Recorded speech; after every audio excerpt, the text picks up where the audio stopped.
자, 오늘 읽은 이 말씀은 악의 세력에 대한 하나님의 마지막 심판의 내용을 다루고 있습니다. 우리 사탄을 추종하는 불신자들을 향한 최후의 심판을 기록하고 있습니다. 우리의 이야기는 아니지만 우리 주변에 가까이에 있는 불신의 가족들, 불신의 여러분이 사랑하는 친구들, 불신의 여러분의 주변에 있는 지인들, 그들이 최종적으로 어떤 심판을 하나님께 받게 될 것인가를 기록하고 있는 내용이기 때문에 굉장히 엄숙하고 또 안타깝고 그리고 긴장하게 되는 말씀입니다. 다 함께 11절 말씀을 읽어보겠습니다. 시작. 또 내가 크고 흰 보좌와 그 위에 앉으신 이를 보니 땅과 하늘이 그 앞에서 피하여 간대었더라. 아멘. 요한은 흰 보좌와 그 위에 앉으신 이를 보았습니다. 흰 보좌와 그 위에 앉으신 이는 누굴까요? 요한계시록에서는 하나님을 가리켜 말하고 있습니다. 하나님이 크고 흰 보좌 가운데 앉아 계시다. 이런 표현은 하나님의 어미하시고 거룩하신 모습을 보여주고 있습니다. 크다는 것과 희다는 것으로 하나님의 보좌의 모습을 표현하고 있는데 흰 색깔은 의와 승리의 의미를 가지고 있습니다. 어떤 의미가 있다고요? 의와 승리. 흰 색깔이. 백마를 타고 오시는 주님. 백마라는 것도 흰 색깔이잖아요. 흰색은 바로 공의로운 심판자, 승리의 왕, 이런 표현을 상징하고 있다. 흰색이라는 것이. 우리가 부활주일날 흰색 옷을 입고 예배드리는 것도 바로 이 부활의 날이 사망 권세를 이기신 승리의 날이고, 우리도 주님과 함께 승리한 사람들이기 때문에 흰색 옷을 입고 예배하는 부활의 상징이기도 하죠. 흰 색깔이 승리의 색깔입니다. 또한 흰색은 하늘의 영역으로서 신격과 관련되어 예수 그리스도의 색깔이기도 합니다. 자, 이러한 색깔의 의미는 심판의 문맥에서 하나님의 거룩하심과 하나님의 보응하심을 설명하고 있는 내용이죠. 심판하시는 하나님의 어미하심과 거룩하심 앞에 인간을 비롯한 모든 피조물은 압도될 수밖에 없습니다. 흥미로운 것은 세상 세력을 대표하는 바벨론이나 두 짐승이나 사탄을 의미하는 용을 심판하실 때는 하나님이 천사를 통해서 심판하셨어요. 그런데 인간을 심판하실 때, 불신자들을 심판하실 때는 하나님이 직접 등장하십니다. 심판주. 이런 큰 차이가 있습니다. 이것은 하나님의 형상대로 지음받은 인간들에 대한 심판이기 때문이라고 볼 수가 있습니다. 다른 어떤 존재들은 천사를 통해 다 심판을 진행하시는데 인간만큼은 하나님이 직접 심판주로서 심판을 진행하신다는 큰 차이예요. 하나님의 크신 위엄으로 말미암아 하나님의 심판이 진행되는 그 시간에 땅과 하늘이 온데간데 없이 사라져버려요. 이 또한도 어떤 표현이냐, 하나님의 그 영광 앞에 모든 피조세계가 압도돼 버려서 그냥 조용히 사라져버려요.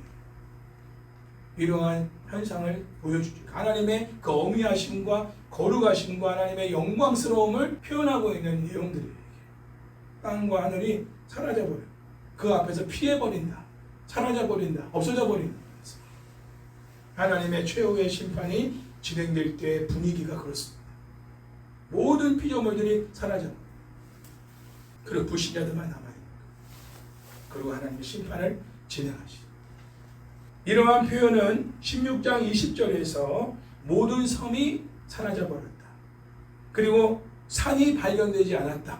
이런 표현과 같은 의미라고 볼 수가 있죠. 하나님이 영광 가운데 임재하시고 그리고 하나님의 심판을 진행하시는 그때에는 모든 피조 세계들이 다 사라져버려요. 피해버리는. 마치 임금이 다 이렇게 걸어가면 모든 백성들이 뒤로 다 물러나잖아요. 이렇게. 그 왕의 위엄과 영광 가운데, 그렇죠? 사람들이 뒤로 다 물러가서 그 자리를 피하지 않습니까?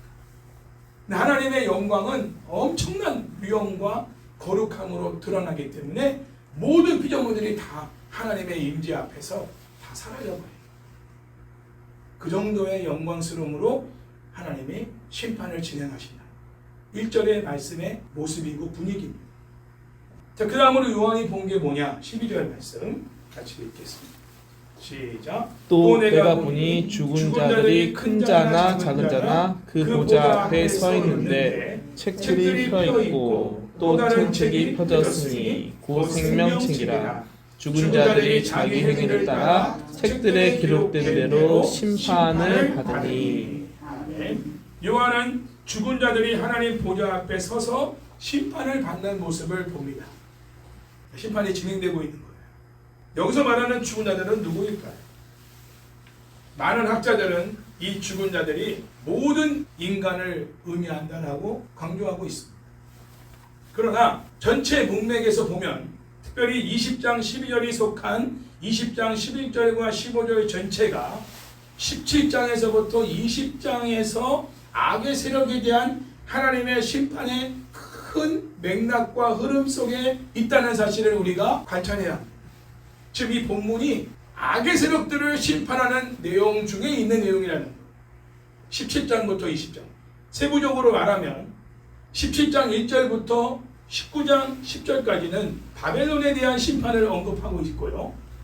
19장 11절부터 21절까지는 짐승과 거짓 선지자에 대한 심판을 언급하고 있고 20장 1절부터 3절, 7절부터 10절은 용, 사탄에 대한 심판을 언급하고 있었습니다.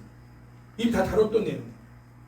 그러니까 17장부터 20장까지는 모든 악의 세력들에 대한 심판을 구체적으로 나눠서 설명하고 있는 내용 중에 지금 20장 12절 말씀이 기록된 거예요. 그러니까 모든 인간을 이 말하는 내용이 아니라 이 죽은 자들은 바로 불신자들, 사탄을 숭배한, 하나님이 아니라 세상의 우상들을 숭배한 모든 불신자들이 바로 이 죽은 자들에게 포함된다라고 볼 수가 있는 것이죠. 그러니까 이런 문맥과 이런 상황들을 무시하고 그냥 죽은 자들 하니까 다 예수를 믿다가 죽든지 예수를 안 믿다가 죽든지 다 모든 죽은 사람들이 한꺼번에 다 하나님의 심판대에 서서 심판을 받는다. 이런 식으로 해석하는 학자들이 너무나 많아요. 지금도. 그러나 이 문맥상으로 본다면 이 죽은 자들은 불신자들을 의미하고 있는 것이다. 이렇게 볼 수가 있는 거죠. 특별히 5절을 보면 지난번에 다뤘지만 천년이 차기까지 살아나지 못했던 그 나머지 죽은 자들이 등장하죠. 이미 다뤘던 내용이에요. 그 나머지 죽은 자들도 첫째 부활에 참여하지 못한 채 죽은 자들이라고 분명히 성경에 기록되어 있습니다. 그러니까 거듭나지 못한, 죽어서 그 영혼이 낙원, 천국에 가 있지 못한 자들. 이 땅에서 그 영혼이 죽어 있고 하나님이 없는 거죠. 생명이 없는 거죠. 그리고 죽어서 지옥에 가 있는, 그 영혼이 지옥에 가 있는 그 사람들을 바로 그 나머지 죽은 자들이다 라고 첫째 부활에 참여하지 않은 사람들이라고 5절에서 설명하고 있는 거예요. 그러니까 12절에 말하는 이 죽은 자들과 5절에서 말하는 그 나머지 죽은 자들은 똑같은 사람을 말하고 있는 거예요. 이해되시겠죠? 4절과 6절에 의하면 첫째 부활에 참여한 구원받은 성도들은 이미 심판의 대상이 될 수가 없습니다. 왜? 둘째 사망이 그에게 거하지 않는다고 했습니까? 그렇죠? 분명히. 또한 죽은 자들이 최종적인 하나님의 심판대에 서기 전에는 13절에서 언급하는 것처럼 그들은 죽어서 영원히 지옥에 존재하고 있다는 거예요. 그러므로 죽어서 영원히 천국에 존재하고 있는 구원받은 성도들과는 관계가 없는 것이죠. 왜냐하면 구원받은 성도들은 어린 양 예수님과 함께 이미 하늘에 존재하고 있기 때문에. 자, 그렇다면 여기에서 죽은 자들은 구원받은 성도들이 포함되지 않은 악의 세력에 속한 심판받을 불신자를 가리키는 것으로 보는 것이 맞습니다. 이 부분은 제가 좀 설명이 필요하기 때문에 여러분들에게 설명하는 거예요. 왜냐하면 이 죽은 자들을 모든 인간들로 해석하는 분들이 많기 때문에 여러분들이 정확하게 알아요. 문맥상 17장부터 20장까지는 모든 악의 세력에 대한 심판을 기록하고 있는 내용이고 그 중에 12절 말씀이 죽은 자들이다 라고 말하는 내용은 불신자들을 말하는 것이다. 바로 사탄을 숭배한, 우상을 숭배한 불신자들이 바로 이 죽은 자들이다. 이렇게 설명을 하는 것이죠. 큰 자들과 작은 자들이라고 이렇게 표현을 하고 있습니다. 그들을 향해서. 여러 가지 의미가 있겠지만 이 크다는 어떤 의미는 이 땅에 사는 동안에 부귀와 영화와 영광을 누리고 사는 사람들. 로마 제국의 귀족들처럼 사치와 어떤 그런 치부하는 돈을 막 쌓아놓고 살아가는 이런 자들, 그리고 호화롭게 살아가는 사람들, 부귀와 영화와 세상의 모든 권력과 이런 것들을 누리고 살아가는 사람들을 큰 자 이렇게 표현한다고 볼 수 있고요. 작은 자는 그러한 것들에서 소외된 사람들, 그러나 불신자들, 그런 부귀와 영화와 세상의 어떤 권력을 누리지 못하고 살아가는 사람들이지만 그들도 불신자들, 그들을 가리켜 작은 자들이다. 이렇게 이제 표현하는 부분들이 좀 더 많은 해석상의 표현입니다. 그러니까 불신자들 중에 크다 작다 이런 개념을 뭐 크게 키가 크고 작은 거, 그리고 어른이냐 아이냐 이런 표현들보다는 이 크다는 의미는 어떤 세상에서의 어떤 부귀와 영화를 충분히 누리고 권력도 갖고 명예도 갖고 뭔가 이렇게 리더십에서 상위 1%, 뭐 상위 10% 속해서 많은 사람들을 통치하고 다스리고 권력을 유지하고 살아가는 그런 사람들 뿐만 아니라 그들 밑에서 통계를 받으며 살아가는 서민들, 가난한 사람들, 소외된 사람들, 그들까지도 전부 다 포함되어 있는 내용들이다. 다 불신자들이니까. 이러한 자들은 20장 4절에서 이마와 그들의 손에 표를 받지 않고 짐승과 그의 형상을 경배하지 아니하며 예수의 증거와 하나님의 말씀 때문에 목배임을 당한 자들과는 달리 짐승인 적그리스도 곧 우상을 숭배하고 따르고 바벨론 곧 세상이 제공하는 모든 악의 시스템에 기들어진 불신자들을 의미하고 있다. 제가 오늘 말씀을 문자로 보낸 내용을 보면 이미 우리는 다 다뤘던 내용이지만 세상의 경제 시스템의 가장 대표적인 게 뭐냐면 독점이에요. 독점. 기업들 보십시오. 그냥 모든 중소기업이고 개인 사업자들을 싹 다 그냥 흡수해버리잖아요. 대기업들이. 그렇죠? 살아남을 수 독점. 하나만 살아남는 거예요. 이 배달업도요. 지금 치열한 경쟁이에요. 네이버가 밀렸어요. 쿠팡이 지금 압도적이에요. 그죠? 압도적이에요. 그러니까 1위만 살아남는 거예요. 1위만. 모든 이 세상에서의 구조는 1위만 인정해주고 1위만 살아남지 2등을 하는 건 없는 거예요. 그러나 하나님 나라의 경제 시스템은 뭐냐? 함께 더불어 사는 거예요. 그래서 섬김과 나눔을 통해서 초대교회의 모습처럼 한 사람도 가난한 사람이 없는, 너무 부하지도 않고 너무 가난하지도 않아. 다 두루두루 살 수 있는 그런 모습. 그러니까 있는 사람들은 없는 사람들에게 나눠주는 거예요. 내 거 아닌 거예요. 하나님이 나에게 물질의 복을 주신 거는 그 물질을 나누라 주신 것이다. 나에게 권력을 주신 거는 권력을 가지고 잘 섬기라 주신 것이다. 나에게 지식을 주신 것도 이 지식을 통해서 좋은 제품들을 만들고 여러 가지 필요한 것들을 만들어서 많은 사람들에게 유익을 끼치라. 공부를 잘하는 머리를 주신 것도 그 공부 잘해가지고 나만 똑똑한 사람 되고 나만 우등생 돼가지고 많은 사람들에게 내가 뭔가 특별한 사람인 것처럼 인정받으라고 주신 게 아니라 그 똑똑한 머리를 가지고 많은 사람들을 섬기라. 지금 돌아가는 우리나라 구조만 봐도요. 지금 너무 이건 세상의 구조예요. 하나님 나라 모습이 아니에요. 이게 세상의 구조예요. 하나님 나라는 그런 모습이 아닌 거죠. 자기 희생, 권리 포기, 그리고 자기 부인. 예수님이 우리에게 보여주신 그 모습 그대로 이 땅에서 살아가요.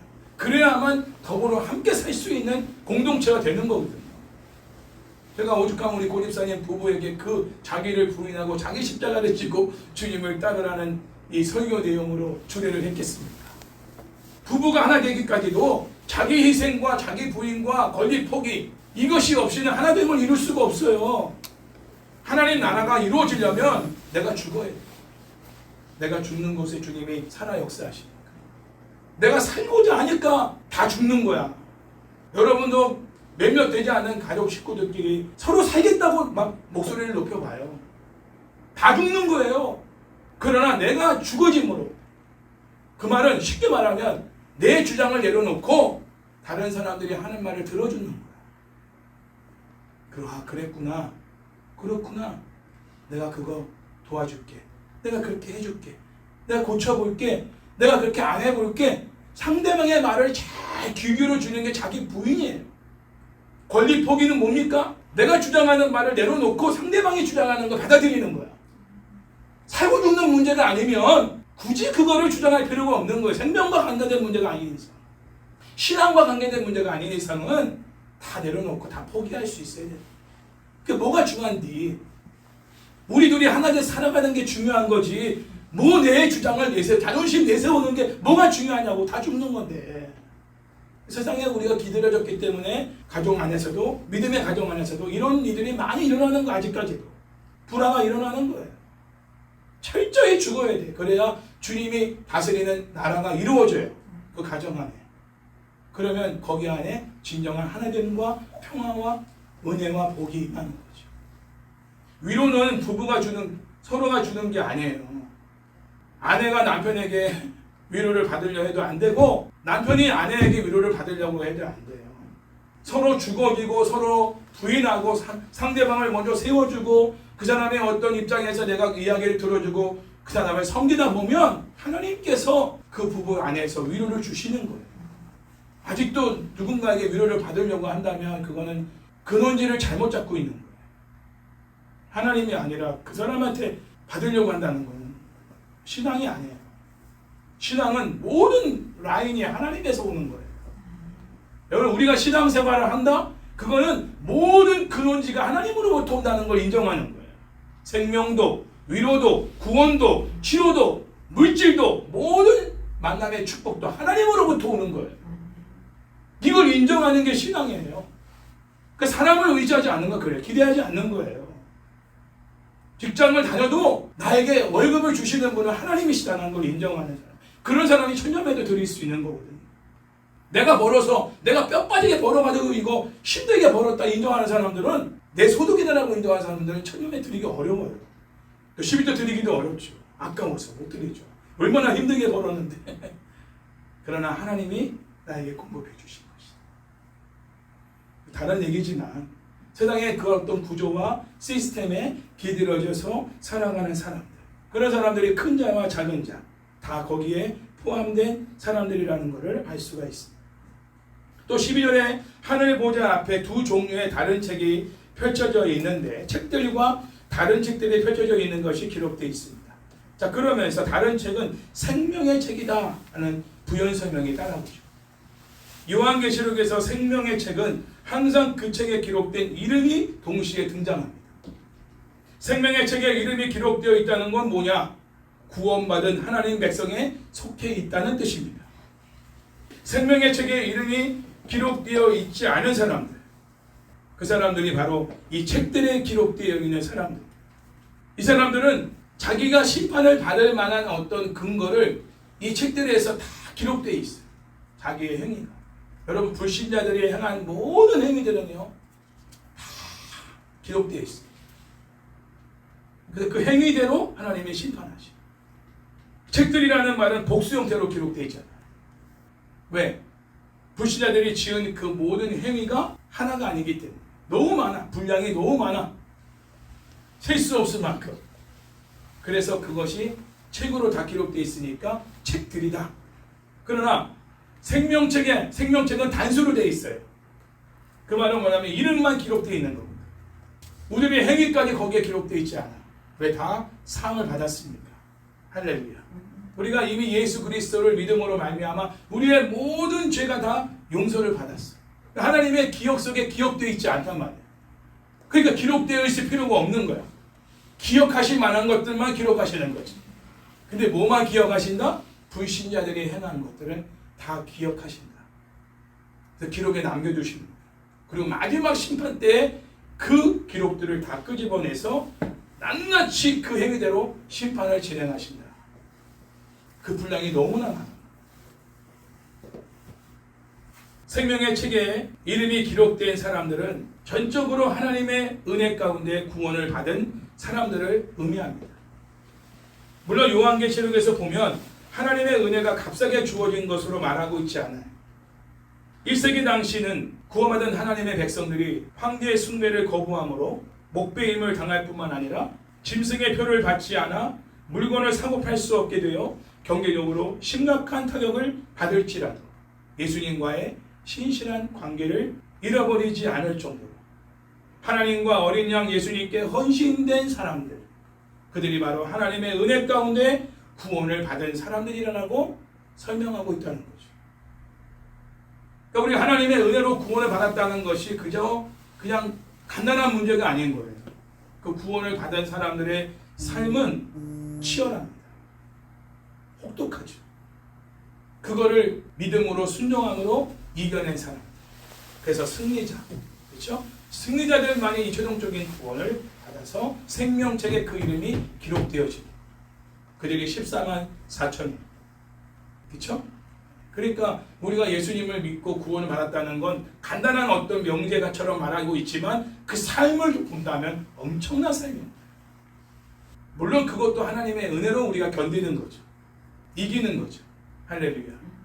제가 한가족 톡에도 어떤 목사님이 쓰신 글을 올리면서 다시 한번 그걸 정리해 드렸지만 잘못 이해하면 그것이 행위적인 구원으로 보일 수가 있잖아요. 우리가 뭐 열심을 내서 금식도 해야 되고 그분은 지금 이 시대가 너무나 이 교회가 자유분방한 것으로 성도들의 욕구와 어떤 필요를 충족해주는 식으로 교회가 돌아가고 있거든요. 그게 세속화예요. 그러다 보니 예전에 정말 그렇게 우리 선조들이 신앙생활했던 그 신앙의 모습을 잃어가고 있는 거야. 바리새인들을 함부로 욕하지 마라. 우리는 바리새인과 같은 모습도 없는 사람들이다. 이런 내용을 이분이 강조하신 거야. 물론 그 내용은 그렇게 이해를 하면 이해되지만 그 열심은 과연 우리가 내는 열심이냐 하나님이 주시는 열심이냐 이게 큰 차이인 거예요. 바리새인들은 자기 힘으로 그렇게 한 거죠. 만약 그렇게 한다면 우리도 바리새인 되는 거예요. 그러나 예수님을 붙들고 의지하고 찾고 구하고 신뢰하는 가운데서 하나님께서 성령을 통해서 내 마음을 자원하게 하셨어. 하나님에 의해서 내가 금식도 하고 하나님에 의해서 주일도 오늘 찬양한 것처럼 기쁨의 제사를 감사의 제사를 드리러 나오고 없는 가운데 11조를 드릴 뿐 아니라 성교 헌금도 드리고 구제 헌금도 드리고 어려운 이웃들을 보면 내 것도 없지만 그것까지도 나눌 수 있는 사람. 그러나 그게 인색함으로 억지로 하는 게 아니라 자원함으로 즐거움으로 기쁨으로 그렇게 나눌 수 있는 거는 내가 하는 게 아닙니다. 하나님이 내 안에서 역사하시는 거죠. 거듭난 그리스도인들의 신앙생활은 철저히 수동태입니다. 능동태다. 그러니까 거듭나기 전까지는 전부 다 내가 하는 거예요. 그러니까 교회에서도 자꾸 자기 이름을 내려고 그러고 자기 알아주지 않으면 삐지고 토라지고 목사님이 왜 저 사람만 예뻐해주고 나는 별로 예뻐해주지 않은 이런 거 가지고 막 시기 질투하고 싸우고 교회가 막 시끌시끌한 거예요. 거듭나지 않은 사람들이 너무 많으니까 교회가 시끄러운 거예요. 다시 말하면 세상에 속한 그리스도인들이 너무 많아 교회. 그런 사람들이 같이 하나가 되겠습니까? 식당 봉사하면 같이 하나가 돼서 하하호호 하면서 식당 봉사를 하겠습니까? 주차 봉사를 하면 서로가 하이파이브 하면서 서로 격려하면서 주차 봉사를 하겠습니까? 그들이 교사를 하면은 정말 하나 돼서 다음 세대 영혼들을 세우기 위해서 헌신하면서 서로 위로하면서 격려하면서 교사 봉사를 하겠습니까? 성가대를 하면서도 정말 하나 되어서 한 마음으로 주를 높이 찬양하며 성가대원 중에 몸이 아픈 사람이 있으면 그래서 오늘 참석이 못한 사람이 있으면 신방을 가서 같이 기도해주고 병원비가 없으면 병원비를 모아서 병원비를 대주고 이런 성가대 원들의 모습이 아니라 야 왜 그 집사람이 오늘 안 왔대? 아유 자나처가 되니 오늘 안 왔구나. 안 오니까 너무 좋다 야. 시기 질투하고 안 오기를 바라고 누구 솔로 시키면 기분 나빠가지고 다음부터는 성가대 안 한다고 나가버리고 이런 모습들이 교회 안에 아직도 남아있는 건 거듭나지 않았어. 다 내가 하니까. 그러나 거듭나면 이제는 내가 없고 오직 예수님만 그리고 성령님만 나를 통해서 역사하십니다. 기도도 내가 하는 게 아니에요. 성령님이 기도를 시키십니다. 우리가 예수님을 믿고 구원을 받았다는 거 거듭남을 말하는 거예요. 교회만 나오는 정도를 구원으로 말하고 있지 않습니다. 세례 받은 정도를 가지고 구원이라고 말하지 있지 않아요. 성경은. 교회는 그렇게 가르치고 있어 지금. 당신 오늘 예수님 영접했습니다. 구원받았습니다. 할렐루야 축하합니다. 세례받은 거, 구원받은 것에 대한 증표예요. 세례도 아무나 주면 안 돼요. 진짜 구원받은 것에 대한 확실한 증거가 있어야 돼. 이 사람에게. 새로운 삶을 살고 있느냐 이거야. 예수님 믿고 나서 술, 담배도 끊고 예수님 믿고 나서 자기가 하던 어떤 그런 악한 습관들도 끊고 새로워진 나의 모습이 있다면 그 사람은 세례를 줄 수 있어. 왜? 구원받은 것에 대한 증표로 주는 게 세례니까. 세례 자체가 구원을 주는 게 아니잖아요. 천주교는 세례 자체에 구원의 능력이 있다라고 지금도 가르치고 있어. 성경 어디에도 그런 얘기 없어요. 모든 것이 하나님에 의해서 되어지는 것이다. 하나님의 은혜로 우리가 구원을 받았지만 그러나 구원받은 하나님의 친백성들은 이 땅에서 고난과 핍박과 어려움을 감수해야 되고 그런 것들을 견뎌내야 되고 믿음으로 순종함으로 이겨내야 된다는 거죠. 그러나 그것을 우리가 하는 게 아니야. 이미 구원받은 사람들은 주님이 우리를 통치하시기 때문에 견디게 하시고 이기게 하시는 분도 주님이신 거죠. 그 증거가 있느냐. 그 사람들이 바로 14만 4천 생명책에 그 이름이 기록된 하나님의 구원받은 백성들이라 하는 것을 1세기의 그리스도인들의 모습을 우리가 볼 수가 있고 이 시대에도 우리가 볼 수가 있고 구별할 수가 있는 것입니다. 우리도 마찬가지입니다. 하나님과 어린 양 되신 예수님과의 신실한 관계를 지켜나가기 위해서는 세상의 모든 우상을 멀리하고 오직 하나님 한 분만을 홀로 예배하며 예수님 한 분만을 나의 구주와 주인과 왕으로 신뢰하여 모든 것을 주님께 묻고 사소한 것부터 중요한 문제까지 다 주권자이신 주님 앞에 물어야 돼. 이게 진짜 주님을 주인으로 인정하는 거예요. 묻는 것부터 해야 돼요. 그리고 그분의 대답을 말씀으로 기도하면서 기다려야 돼요. 그거 안 하면서 자기 독단적으로 모든 것을 처리한다면 예수님을 나의 구주와 주인으로 왕으로 고백한다 한들 그는 진짜 예수님을 왕으로 구주로 주인으로 인정하는 사람은 아니에요. 그리고 성령님을 온전하게 의지하고 살아가는 그분의 지혜를 구하고 지혜가 없는 사람들은 하나님께 구하라. 후히 주시고 꾸짖지 아니하시는 하나님의 지혜를 주신다고 했어요. 이 문제를 풀어나갈 지혜를 누구에게 구하느냐? 하나님께 구하는, 성령님께 구하는, 성령의 스승 되셔서 우리를 진리로 가르치시는, 이 삶을 실제로 경험하는 성령님 어떻게 할까요? 성령님 이 문제를 어떻게 풀어나가야 될까요? 성령님 이러한 관계를 어떻게 풀어나가야 될까요? 성령님 이 상황을 어떻게 모면하고 이겨나갈 수 있을까요? 성령님 지혜를 주십시오.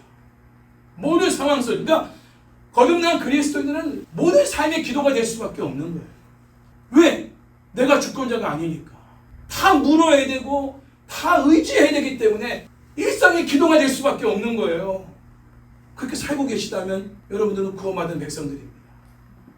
아직 그렇지 않다면 아직 거듭나지 않아요. 분명한 증거예요. 그게. 내가 주인이 아니니까. 근데 결정을 해야 돼. 내가. 나는 할 수 없어. 그러니까 진짜 결정자에게 묻는 거죠. 어떻게 결정하면 좋겠습니까? 어떻게 처리하면 좋겠습니까? 라고 묻고 그분이 이렇게 해라 라고 답을 줄 때까지 기다리는 거야. 그리고 답을 주시면 그렇게 결정하는 거야. 그럼 누가 책임져? 그거는 주님이 책임지시는 거죠. 왜? 주님이 하는 대로 한 거니까. 물론 내가 원하는 결과가 안 나올 수도 있어. 그러나 주님이 원하시는 결과는 나오겠죠? 그럼 되는 거예요. 내가 원하는 결과와 다른 결과가 나와서도 주님이 원하시는 결과가 나왔다면 그거에 만족하고 감사할 수 있는 사람.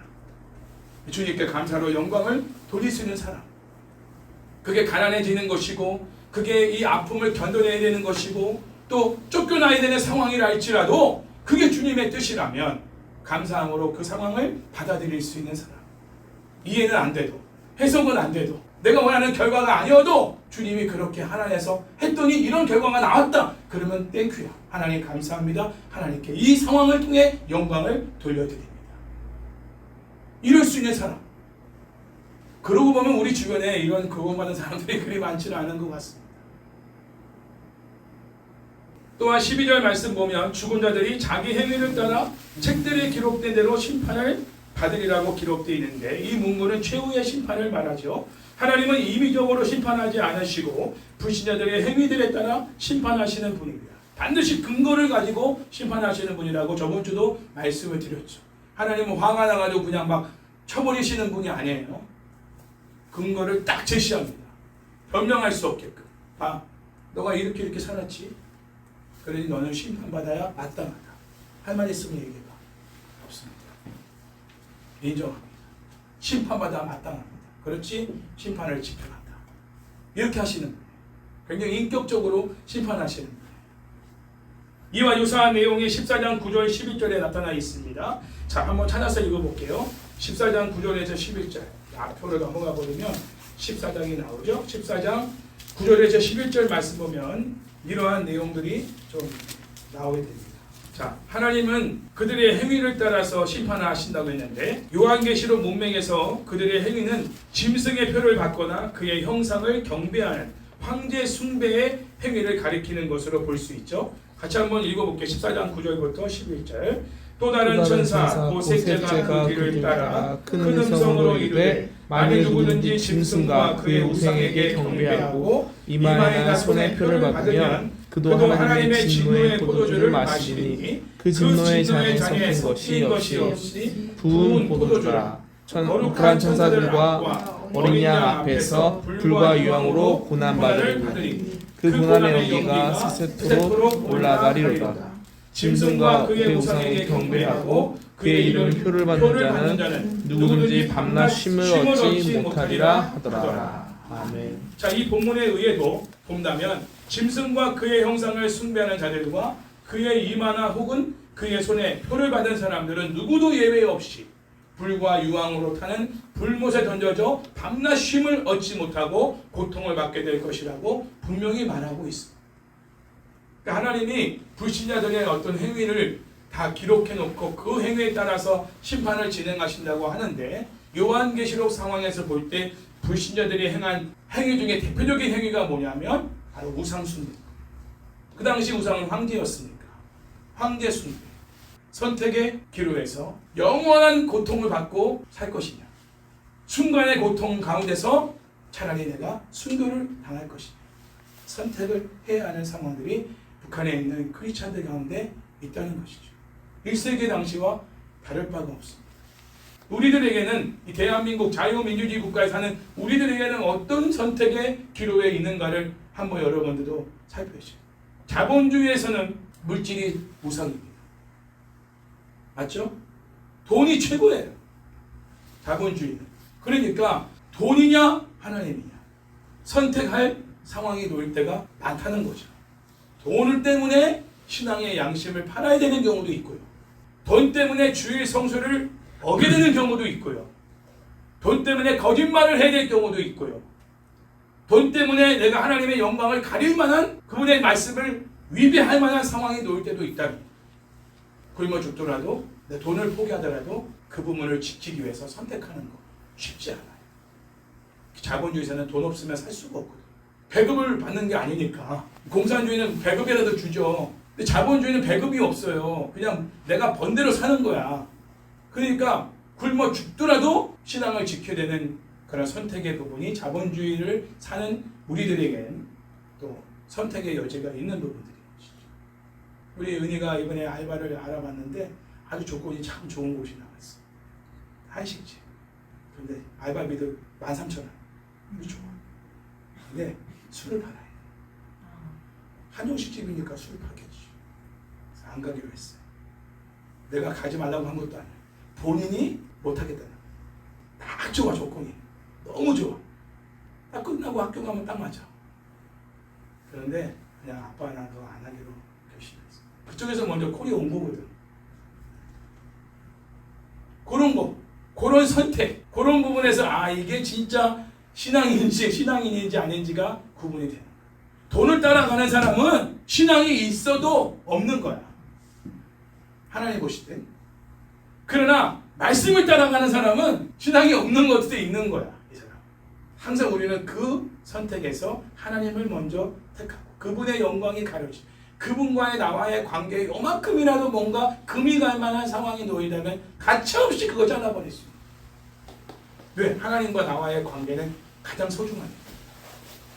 그걸 놓칠 수 없는 거예요. 잃어버릴 수 없는 거예요. 그런 사람이 아닌 사람들은 전부 다 불못에 던져지게 될 것이라고 기록되어 있다는 것이죠. 13절 말씀을 읽겠습니다.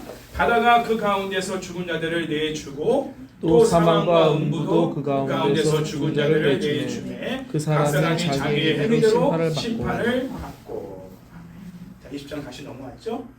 자, 요한계시록에서 보면 바다, 사망, 음부, 자 이런 내용들이 나오는데 이건 악의 영역으로서 죽은 불신자들이 존재하는 장소, 곧 지옥을 의미합니다. 요한계시록에서 나오는 바다는 뭘 의미한다고요? 지옥. 그리고 사망도 음부도 다 마찬가지. 죽은 불신자들의 영혼이 바다, 사망, 음부, 곧 지옥에서 최후의 심판의 때를 기다리고 대기하고 있습니다. 지금도 대기하고 있어요. 얼마나 불안초조하겠습니까? 그죠? 그것도 고통스러운 곳이지만 더 큰 고통이 앞으로 남아있는 거야. 반면에 신자들은 예수 그리스도와 함께 영혼의 상태에서 하늘, 곧 천국, 낙원에 존재하며 육체의 부활 이후에 영원한 새하늘과 새 땅에 거할 때를 기다리고 있습니다.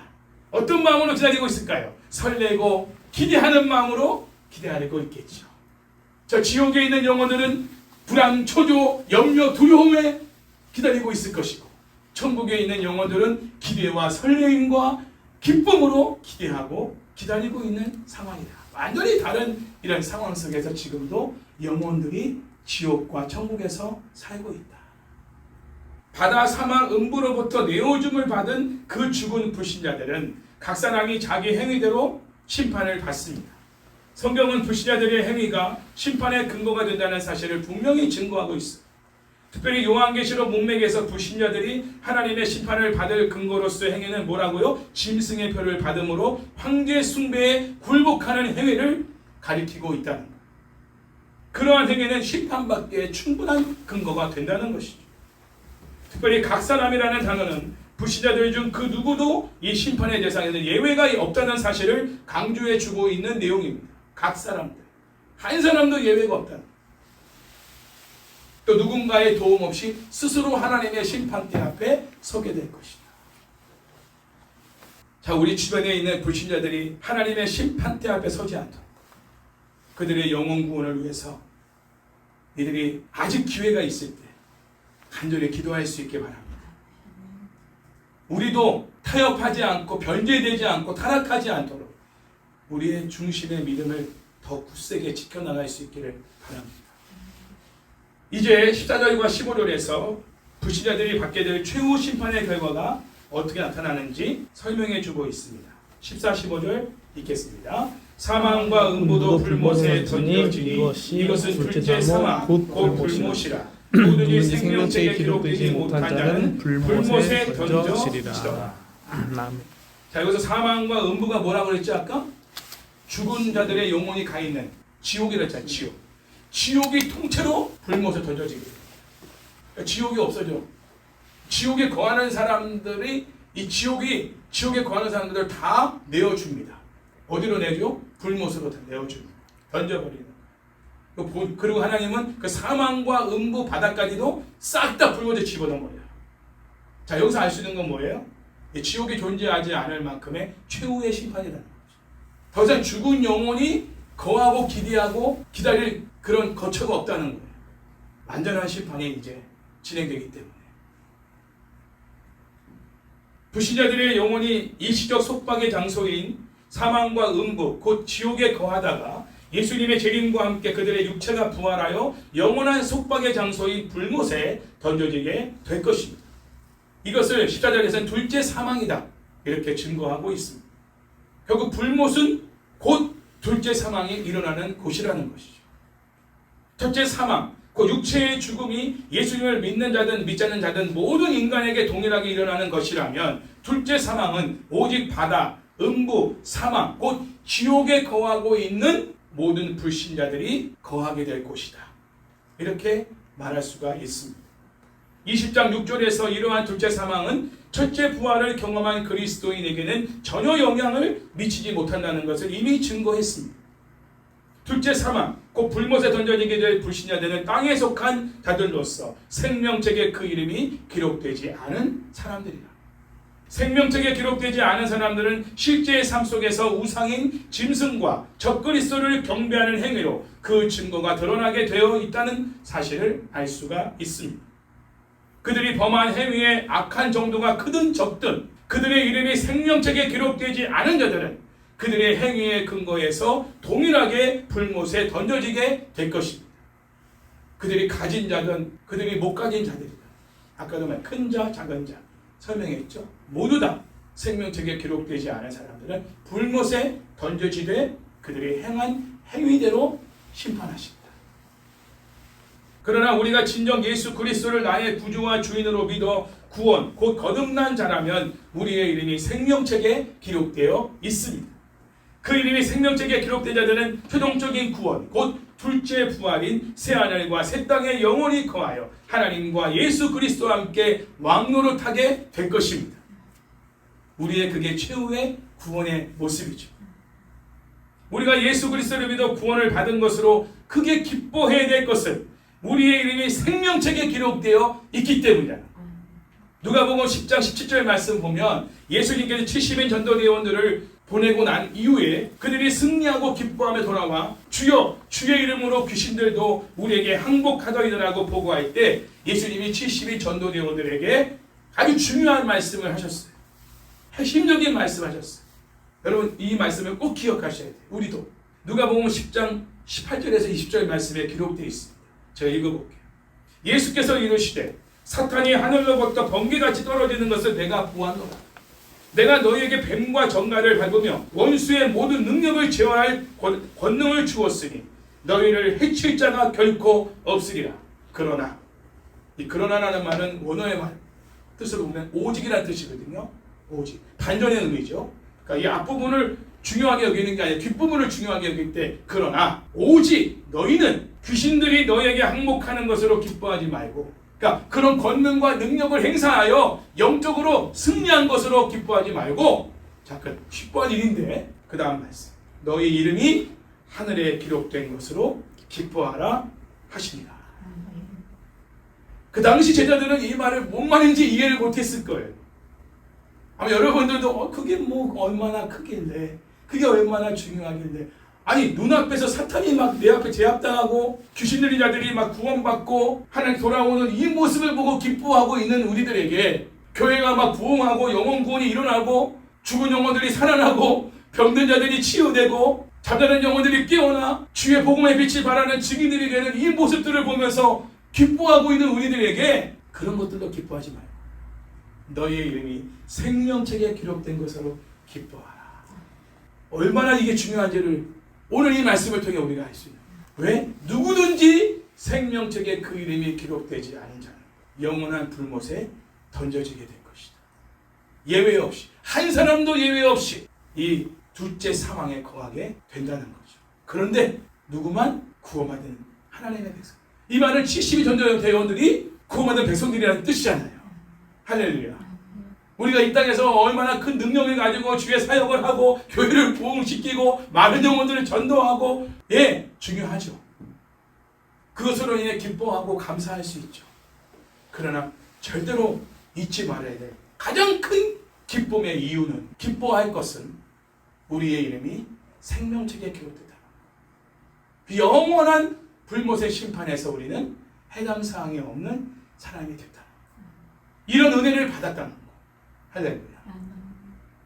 다른 것들에 기뻐할 것이 아니라 또 우리가 가진 것들이 없다 할지라도 그리고 몸이 아프고 병들어 있다 할지라도 우리가 귀하게 보실까 정도로 내가 하는 모든 주의 사역이 미미하고 부족하다 할지라도 그것 때문에 우리가 낙심하고 절망하고 쪼그라들 게 아니라 나의 이름이 저 생명책에 기록되어 있다는 것으로 기뻐하고 즐거워하며 이 구원의 기쁨으로 인하여 하나님을 늘 찬양하고 예배할 수 있는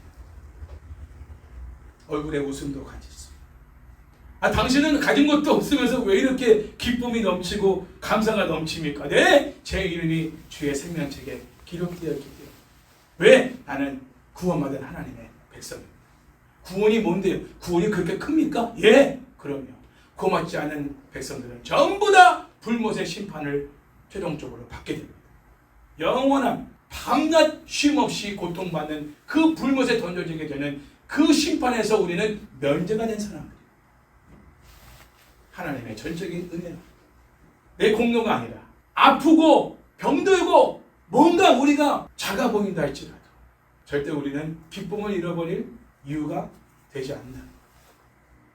그럼에도 불구하고 우리는 기뻐하고 감사하고 찬양할 이유가 있다는 것이죠. 그래서 오늘 말씀의 제목을 주의 생명책에 우리의 이름이 기록된 것으로 기뻐하라. 기뻐할 것이 없지만 저도 이 말씀을 준비하면서 하나님 참 환경을 보면 기뻐할 일이 별로 없어요. 근데 제가 회개했어요. 하나님. 진짜 기뻐할 것이 있네요. 아유 죄송합니다 하나님. 제가 이 사실을 몰랐는데 말씀 준비하면서 깨달았어요. 진짜 큰 은혜를 받았구나. 하나님의 은혜로 예수님을 나의 구주와 주인과 왕으로 믿어 구원을 받은, 그래서 영원한 구원에 이르는 그 복을 받은 존재라는 사실. 이건 누구도 막을 수 없고 누구도 이거를 바꿀 수 없는 하나님이 보장하시는 이런 구원을 받았다. 그리고 그 보증수표가 뭐냐? 성령님이란 말이에요. 내가 구원받은 것에 대한 보증수표를 하나님이 우리에게 주셨어. 그게 성령님을 우리에게 주신 거예요. 너는 구원받은 백성이다. 너는 생명책에 너의 이름이 기록되어 있다. 너의 증거로 주신 것이 성령님을 선물로 주신 것이. 이것이 우리가 정말 기뻐해야 될 이유입니다. 이제부터는 기뻐할 것이 보이지 않아도 이 구원의 기쁨, 생명책에 기록된 우리의 이름으로 인하여 기뻐하며 하나님께 감사로 영광 돌릴 수 있는 삶을 살기를 주의 이름으로 축원합니다.